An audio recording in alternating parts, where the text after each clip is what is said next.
Hello friends, હવે ઉદાહરણ number 1.13.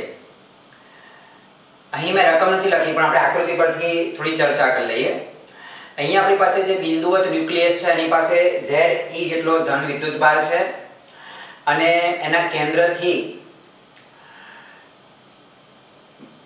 r અંતર સુધી ઋણ વિદ્યુતભારનું નિયમિતપણે કદ વિતરણ થયેલું છે. એટલે કે સમગ્ર કદમાં નિયમિત રીતે ઋણ વિદ્યુતભાર વિતરિત થયેલો છે. પ્રશ્ન એ છે કે r અંતરે વિદ્યુત ક્ષેત્ર કેટલું હશે.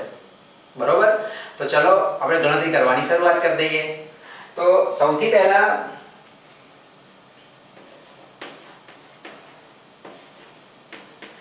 આપણને કહેવામાં આવ્યું છે કે એના પ્રારંભિક મોડેલમાં કેન્દ્રથી r અંતર સુધી ઋણ વિદ્યુતભારનું નિયમિત કદ વિતરણ થયેલું છે.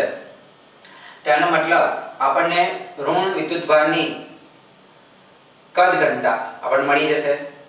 તો આપણે કહી શકીએ બરોબર છે, જે આપણી પાસે હતી ત્રણ પ્રકારની હતી ને, રેખીય વિદ્યુતભાર ઘનતા, પૃષ્ઠ વિદ્યુતભાર ઘનતા, અહીંયા કઈ આવશે? કદ વિદ્યુતભાર ઘનતા આવશે. તો કદ વિદ્યુતભાર ઘનતા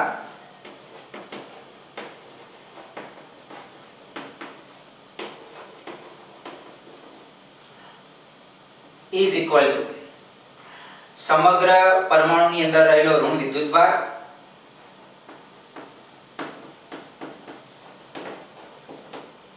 ભાગ્યા શું થશે? કદ થઈ જશે. તો અહીંયા આપણે એની સંજ્ઞા શું લઈએ છીએ? તો એની સંજ્ઞા આપણે લઈએ છીએ ρ. હવે સમગ્ર પરમાણુમાં કેટલો ઋણ વિદ્યુતભાર હશે? થોડો પણ આઈડિયા આવે છે? વિચારો. આ પરમાણુ તટસ્થ છે.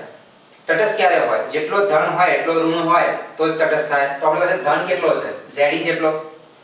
તો અહીંયા આપણે ઋણ વિદ્યુતભાર કેટલો થશે? તો -Ze. એનું કદ આપણી પાસે કેટલું આવશે? તો 4/3 pi r3. તો ફાઇનલી આપણી પાસે ρ ઇઝ ઇક્વલ ટુ કેટલી વેલ્યુ થઈ છે? જો -3Ze upon 4 pi r3. જો આ એક ઇમ્પોર્ટન્ટ ફોર્મ્યુલા બન્યો છે. ક્લિયર?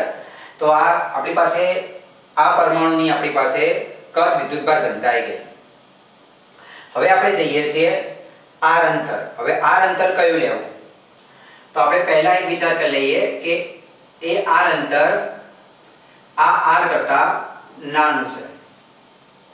તો આપણે આ જગ્યા આગળ વિદ્યુત ક્ષેત્ર મેજર કરવું છે.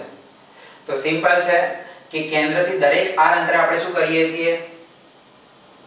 એ બધા બિંદુઓને જોડી દઈએ. તો બધા બિંદુઓને આપણે જોડી દઈએ એટલે આપણને જો એક આ રીતે ગોળાકાર ગૌસિયન સપાટી મળી જશે. ક્લિયર? તો ચલો સૌથી પહેલી વાત આપણી પાસે છે જે r આપણે લીધો છે એ કેપિટલ R કરતા નાનો છે. હવે સમજો કે આ ગૌસિયન સપાટી લીધી એટલે ક્લિયર છે કે આપણે બરોબર છે ગૌસનો નિયમ લગાવવાનો આવશે. તો ત્યાં તમારે એ ગૌસિયન સપાટીની અંદર રહેલો કુલ વિદ્યુતભાર જરૂર પડશે. તો કેન્દ્રથી r અંતરે રહેલો કુલ વિદ્યુતભાર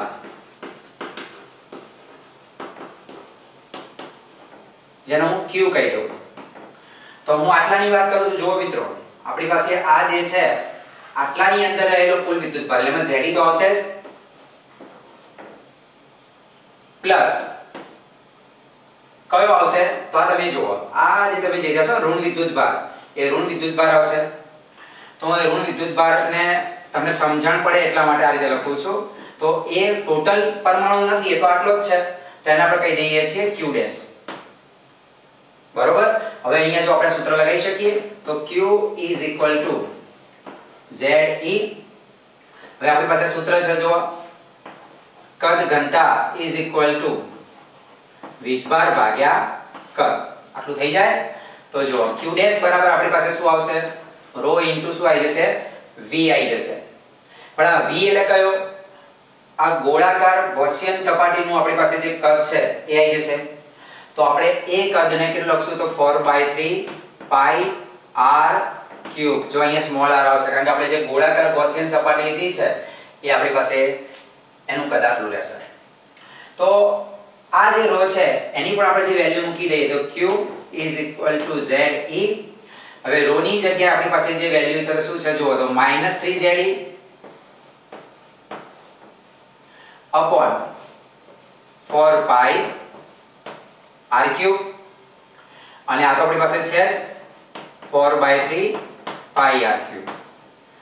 જો મિત્રો તમે આની ગણતરી કરો છો પહેલા તો ze કોમન થઈ ગયા એટલે આપણી પાસે 1 માઈનસ હવે તમે જો આ 3 કેન્સલ થઈ જશે આ 4 pi કેન્સલ થઈ જશે z કોમન થઈ ગયા તો અહીં વધ્યું શું ખાલી r³ upon r³. તો આપણી પાસે જો આ બીજું એક પરિણામ આવ્યું જે r અંતરે રહેલો આપણી પાસે કુલ વિદ્યુતભાર આવી ગયો. હવે ગૌસના નિયમ પર જઈએ તો ગૌસના નિયમ પરથી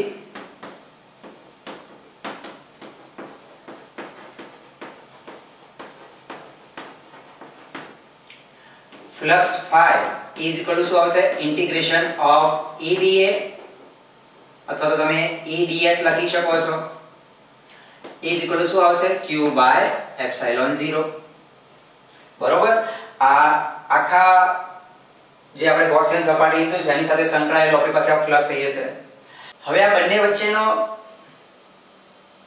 ખૂણો કેટલો હશે તો ક્લિયર છે ને કે વિદ્યુત ક્ષેત્ર કઈ દિશામાં છે ત્રિજ્યાવર્તી દિશામાં એટલે કે બહારની તરફ અને દરેક સપાટી આગળ એનો ક્ષેત્રફળ સદિશ પણ કઈ તરફ હશે બહારની તરફ. તો બંને વચ્ચેનો ખૂણો કેવો હશે 0. એટલે આપણે આના આ રીતે પણ લખી શકીએ આગળ જઈને. તો આપણી પાસે જો આ સ્ટેપ શું થઈ જશે તો આને હું આ સ્ટેપને આ રીતે લખી શકું કે સંકલન EdS cos 0 is equal to q/ε0. ચલો આને આ રીતે લખી શકાય E of integration of ds જ્યારે આપણી પાસે આવશે q/ε0.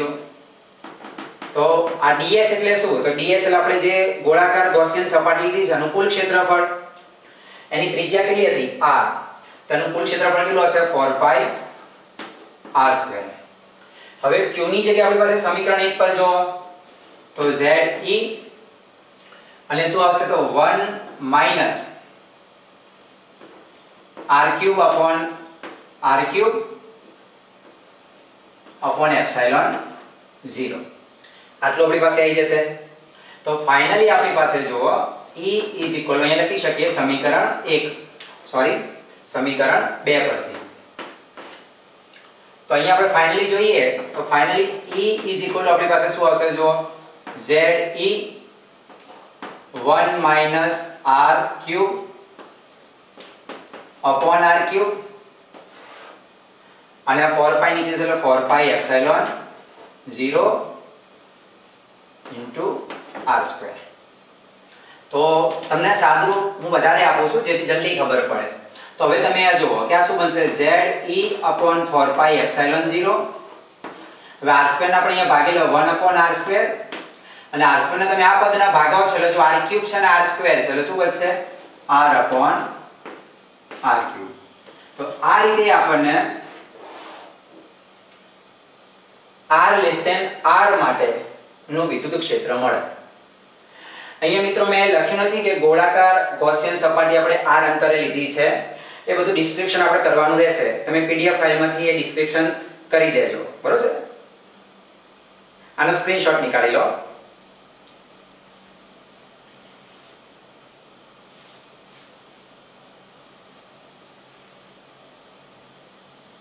હવે આગળનો પોઈન્ટ જોઈએ આપણે. હવે આપણે કેવું અંતર વિચારીએ છીએ જે r કરતા વધારે છે એટલે કે એની બહાર. તો ફરીથી એ જ વાત કે આપણે ફરીથી અહીંયાથી r અંતરે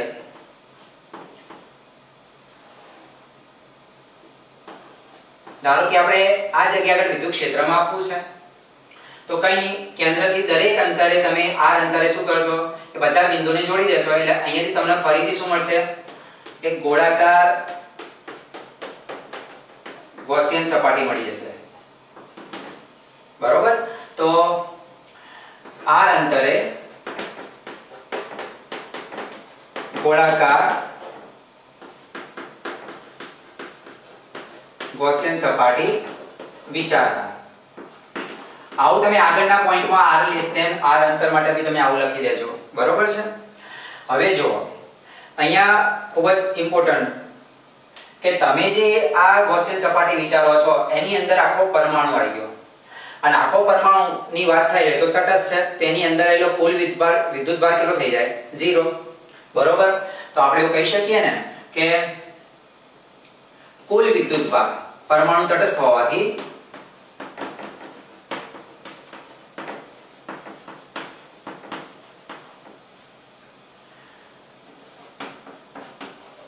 ગૌસિયન સપાટીમાં રહેલો કુલ વિદ્યુતભાર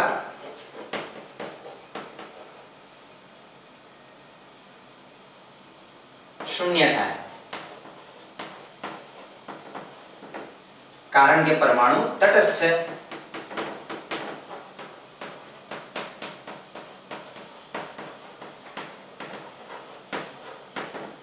ચલો ક્લિયર? તો બસ ગૌસના નિયમ પરથી તમે આગળ જાઓ છો કે ચલો ગૌસના નિયમ પરથી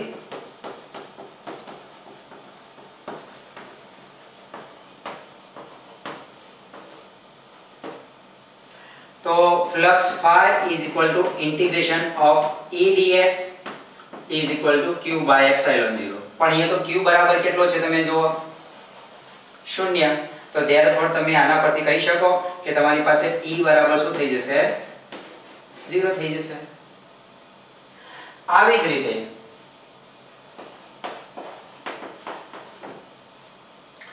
r બરાબર r માટે બી મતલબ તમે અહીંયા જે ગૌસિયન સપાટી વિચારશો તો ત્યાં પણ શું આવશે? પૂરેપૂરો પરમાણુ એટલે કુલ વિદ્યુતભાર શું થઈ જાય? 0 થઈ જાય. તો અગાઉ દર્શાવ્યા મુજબ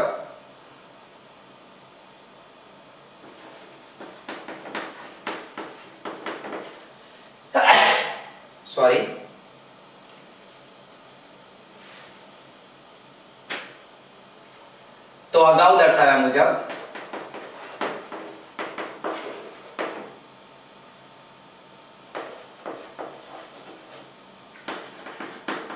કુલ વિદ્યુતભાર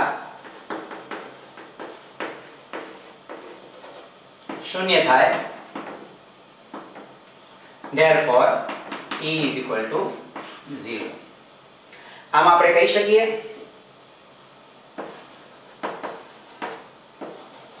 r greater than equal to r માટે E બરાબર આપણને શું મળશે? 0 મળી જશે. લો ફ્રેન્ડ્સ, તો આપણી પાસે આ એક ડિફિકલ્ટ દાખલો આપણે પૂરો કર્યો. ગૌસનો નિયમ પ્રોપર એપ્લાય કરતા ફાવતો હશે તો દાખલો તમને થોડો સરળ લાગશે. આની પીડીએફ ફાઇલ તમે ડિસ્ક્રિપ્શન લિંકમાંથી ડાઉનલોડ કરી દેજો અને બીજા બધા દાખલાનું રિવિઝન પણ કરતા રહો. કર ભલા તો હોગા ભલા.